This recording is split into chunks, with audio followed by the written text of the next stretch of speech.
5টা ক্ষমতা থাকলে বিবাহ করো, তাছাড়া করো না। 1, যে মানের খাচ্ছ সে মানের খাওয়াবা। 2, যে মানের পড়ছ সে মানের পড়াবা। 3, কখনো স্ত্রীকে কটু কথা বলবা না। স্ত্রী রান্না করে দেয়, ঘর বাড়ি ঠিকঠাক করে দেয়, স্ত্রীর সাথে মিলে শান্তি পাওয়া যায়, তার মুখের উপরে মারো কি করে কাপুরুষ? তাকে গালি দাও কি করে? ও তোমার সব, তোমার শান্তির মাধ্যম।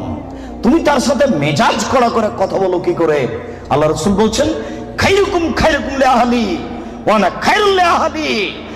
পৃথিবীতে তোমাদের মধ্যে সবচেয়ে ভালো পুরুষ হচ্ছে ওই যে তার স্ত্রীর কাছে ভালো। আমি মুহাম্মদ সাল্লাল্লাহু আলাইহি সাল্লাম আমার স্ত্রীর কাছে আমি ভালো। বহুত কামিনা পুরুষ হচ্ছে ওই যে স্ত্রীর কাছে খারাপ। আপনি স্ত্রীকে গালি দেবেন কেন? আপনি স্ত্রীকে কটু কথা বলবেন কেন? কেন আপনি স্ত্রীকে কটু কথা বলবেন? কখনো না। ওর বুদ্ধি কম। ঝগড়া তর্ক লেগে গেলে যখন খুব জোরে স্ত্রী আপনার কথা বলছে, তখন একটু থেমে যান, আপনি একটু চুপ হন। কেন? ওর বুদ্ধি কম। আপনি যদি মনে করেন আমি তার চেয়ে বেশি কথা বলবো, তাহলে আপনার বুদ্ধি কম। আল্লাহ নবী বলেছেন, কার বুদ্ধি কম? মহিলার। আপনি যদি তর্কে বেশি কথা বলতে চান, তাহলে এখন বুদ্ধি কার কম? আপনার কম। কেন আপনি তর্ক লাগলেন তার সাথে?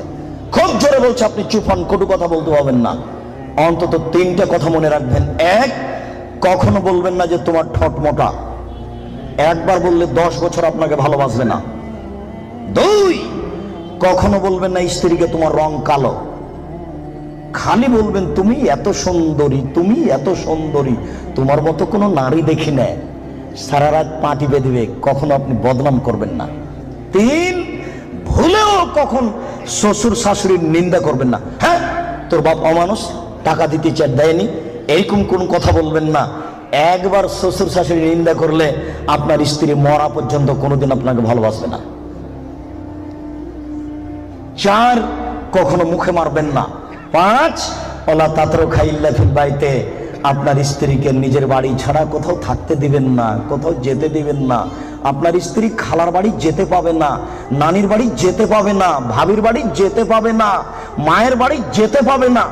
যাই যদি জরুরি কারণে, তাহলে আপনাকে সাথে যেতে হবে। 3 দিনের বেশি